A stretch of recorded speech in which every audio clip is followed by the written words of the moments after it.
चलिए फटाफट से देख लेते हैं आज की हमारी कवर स्टोरी।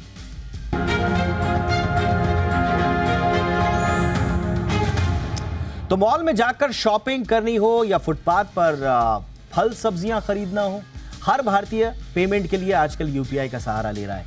जाहिर है भारत के यूपीआई की दुनिया भर में गूंज भी सुनाई दे रही है। वर्ल्ड बैंक से लेकर आईएमएफ तक भारत की यूपीआई क्रांति की शान में कसीदे पड़ रहे हैं। लेकिन दूसरी ओर यही यूपीआई देश में होने वाले फाइनेंशियल फ्रॉड्स का भी बादशाह बना हुआ है। फ्रॉड जितने लोग करते हैं उनकी नजर अब यूपीआई पर है। आईआईटी कानपुर की एक रिपोर्ट आई है जो ये बताती है कि देश में हर दूसरा फ्रॉड यूपीआई से जुड़ा हुआ है। जरा डिटेल देखिए इसकी।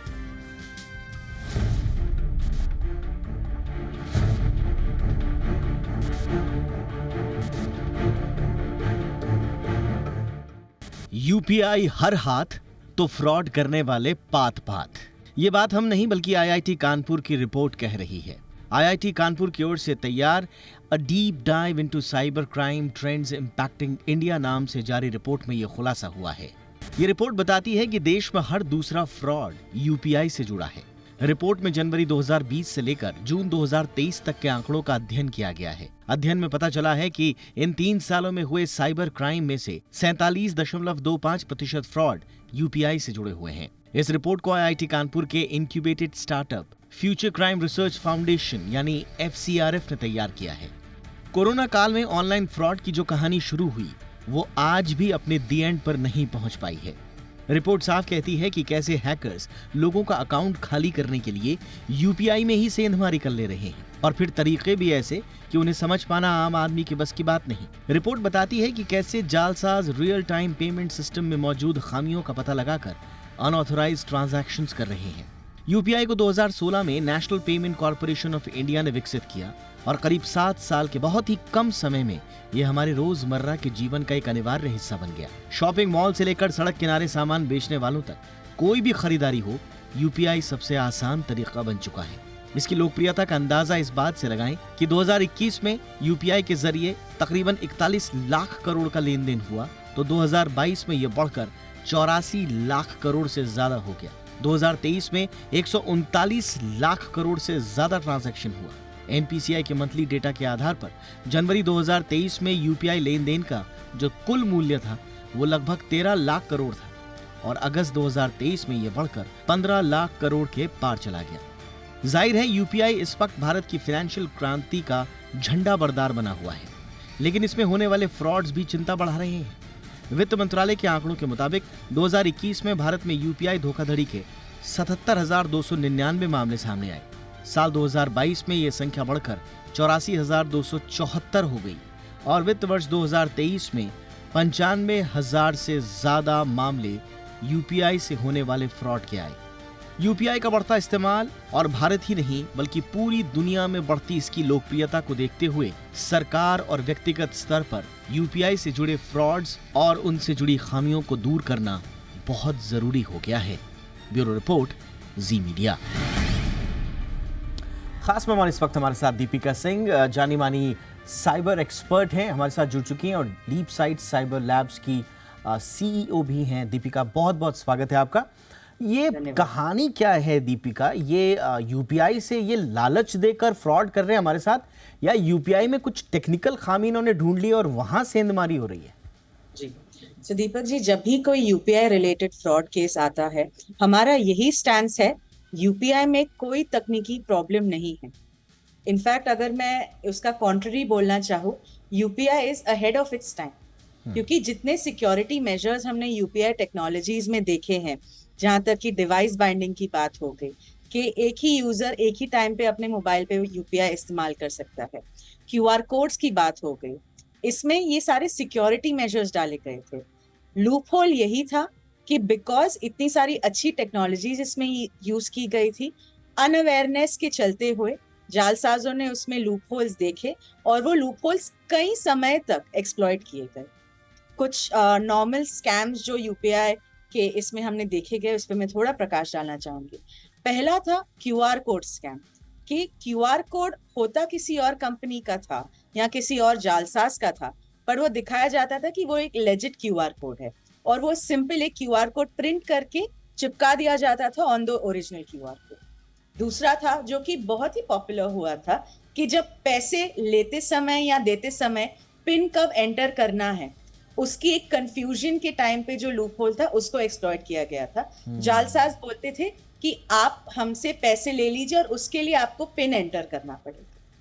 तीसरा था यूपीआई इम्पर्सनेशन का, जहां पे जितने भी फेक नेम्स उन लोग कर पाए जो कि बहुत ही रियलिस्टिक दिख रहे थे, जो popular temples, popular gurdwaras, popular organisations का नाम उन्होंने इम्पर्सनेट करके एक क्यूआर कोड बना लिया, तो लोगों को लगता था वो एक लेजिट एंटिटी को पेमेंट कर रहे हैं। एब्सोल्युटली। इन सब लूपहोल्स का इस्तेमाल करके यूपीआई फ्रॉड्स बहुत सारे हुए। इसीलिए ये डेटा रिफ्लेक्ट कर रहा है कि देश में हर दूसरा जो साइबर क्राइम हो रहा है वो यूपीआई से जुड़ा हुआ है। लेकिन दीपिका जैसे बता रही हैं, कोई टेक्निकल खामी नहीं है। ऐसा नहीं है कि फ्रॉड उसमें यूपीआई में घुस जाएंगे, कुछ टेक्निकल, वो आपकी लापरवाहियों और छोटी छोटी ट्रिक्स के जरिए फ्रॉड कर रहे हैं। लेकिन इसमें करना क्या है आपको, दीपिका से भी पूछेंगे। और थोड़ा सा एक स्टोरी हम भी आपको दिखाते हैं कि दिन ब दिन शातिर होते जा रहे ऑनलाइन फ्रॉडस्टर्स से बचने की कोई रॉकेट साइंस नहीं है, ये कोई मुश्किल बात नहीं है। आपको छोटी छोटी बातों का ध्यान रखना है। क्या है वो बातें, देखिए।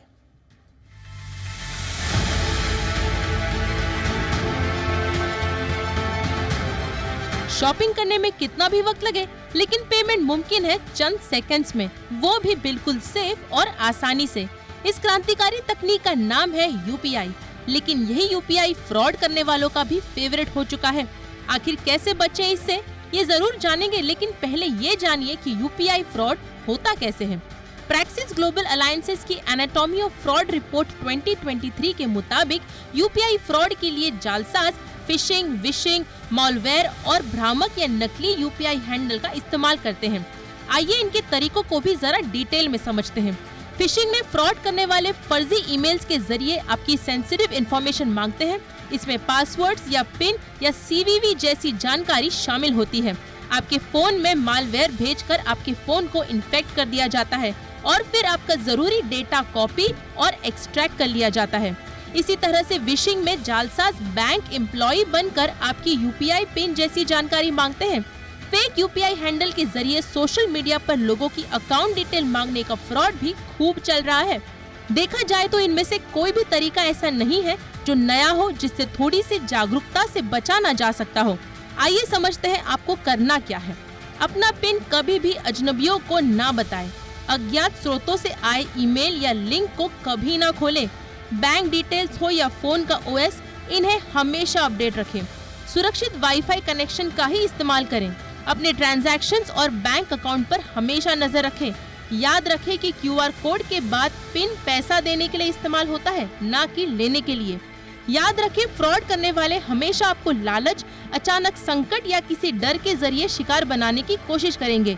इसीलिए हमेशा सतर्क रहें, सुरक्षित रहें। Bureau report, Zee media.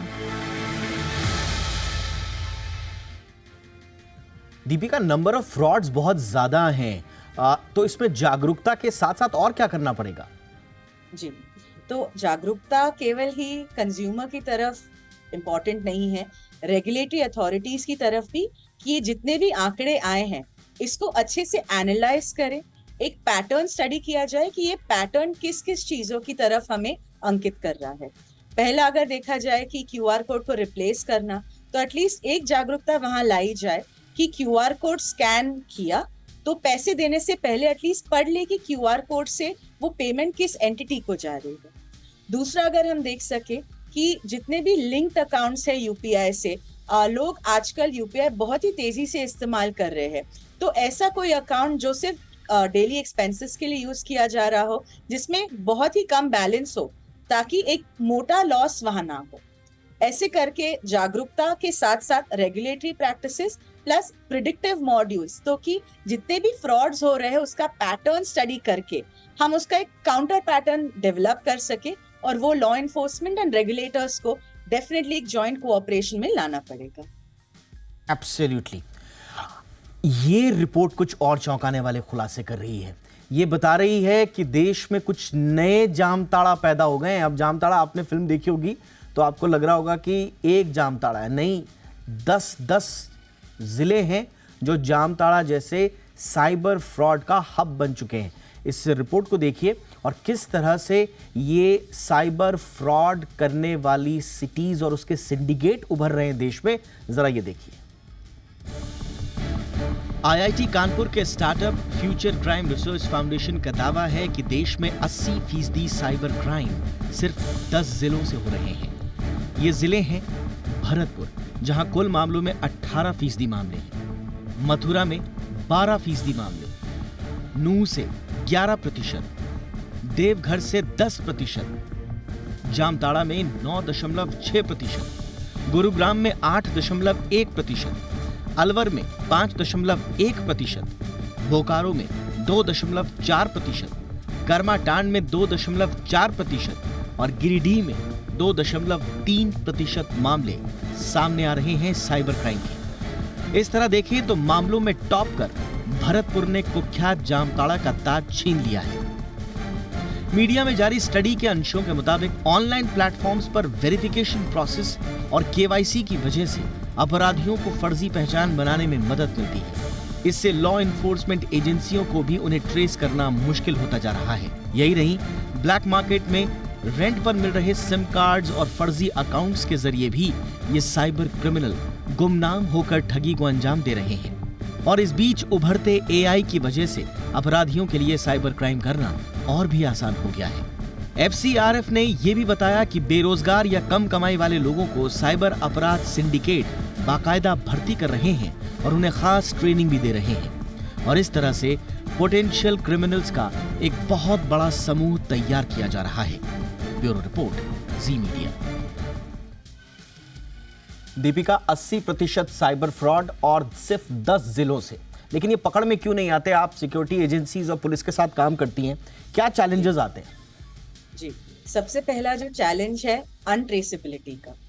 जैसे हमने रिपोर्ट में भी देखा था कि ये अपने आगे इतने मास्किंग के लेयर्स लगा देते हैं। पहला लेयर है एक ऐसा सिम कार्ड जो उनके नाम पे नहीं है। ये या तो चोर बाजार से खरीदा होता है या किसी से चुराया होता है। जैसे ही उनका क्राइम का एक उद्देश्य रीच हो जाता है, उसके बाद वो फोन और सिम कार्ड दोनों ही डिस्कार्ड कर देते हैं। दूसरा, एक्सट्रीमली वेल प्लान स्ट्रैटेजीज, और ये कुछ गढ़ों में ही हो रहा है क्योंकि यहाँ पे अनएम्प्लॉयमेंट काफी ज्यादा थी और इन लोगों को ट्रेनिंग देके इन क्राइम टूल किट्स को डेवलप किया गया था। हर एक ट्रेनिंग में उनको एक टूल किट दिया जाता था जिसमें सिम कार्ड्स, लोगों के डेटा शीट्स, लोगों पे क्या स्क्रिप्ट बोल के उनको अपने झांसे में लाना है, वो भी दिया जाता था। केवाईसी के जो नॉर्म्स अभी है, अभी तो काफी सुधार वहां आ चुका है, बट इसमें जितने लूप होल्स थे, वो लूप होल्स का कैसे इस्तेमाल करके और लोगों से पैसे ठगना। जितने भी फ्रॉड्स हमने देखे, उसमें यह नहीं था कि एक ही जगह से उन्होंने डेटा लिया था। वो डेटा को एक पीस ऑफ द पजल जैसे देखते थे, हर एक अपने जरिए से वो डेटा लेते थे ताकि वो पजल पूरा कंप्लीट हो जाए। उसमें वीपीएन का भी एक बहुत बहुत बहुत बड़ा योगदान था, क्योंकि वीपीएन में आईपी एड्रेस ट्रेस करना नेक्स्ट टू इम्पॉसिबल हो जाता है। उसके बाद जितने भी उन्होंने अकाउंट्स बनाए, सोशल मीडिया अकाउंट्स बनाए, जीमेल अकाउंट्स बनाए, ईमेल अकाउंट्स बनाए, वो भी टेम्परेरीली ही बनाए जिसको बाद में वो डिलीट कर देते थे। और यहाँ पे एक मैं ये कहूँगी कि रेगुलेटर्स ने ट्राई किया कि जितने भी ये सोशल मीडिया प्लेटफॉर्म्स हैं उनसे इंफॉर्मेशन लेने, बट वहां से भी कोऑपरेशन की कोई कमी देखी गई।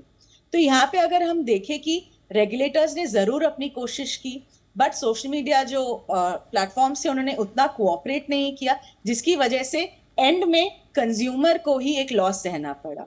तो मैं दरखास्त करूंगी कि जितने भी कमिटीज फॉर्म हुई है जो डेटा प्रोटेक्शन, डेटा प्राइवेसी में देख रहे हैं, वो एटलीस्ट यह ध्यान रखे कि सोशल मीडिया कंपनीज हमारे यहाँ पे आके more than 60% of our population उनका यूजर बेस है, तो क्यों ना हमें वो सिक्योरिटी के पर्सपेक्टिव से भी एक कोऑपरेशन दे।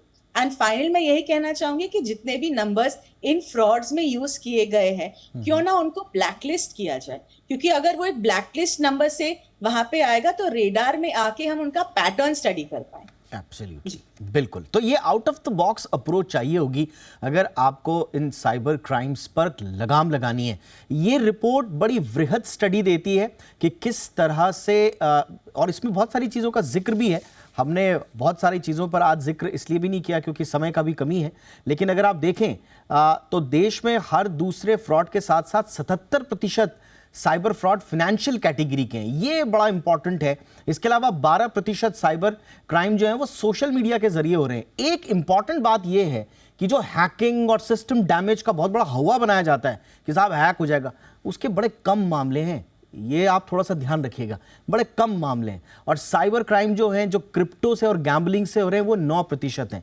तो सबसे ज्यादा फाइनेंशियल फ्रॉड्स हैं कैटेगरी के 77%। ये आपकी कमाई से जुड़े हैं, हमारी कमाई से जुड़े हैं, इसलिए इस पर विशेष ध्यान देने की जरूरत। अब कैसे इसको कर्व करेंगे, ये इस रिपोर्ट को एनालाइज करेगी सरकार, उसके बाद कोई स्ट्रैटेजी बने तो फिर बात हो। बहुत बहुत शुक्रिया दीपिका जी, आपने वक्त निकाला हमारे लिए। Thank you so much.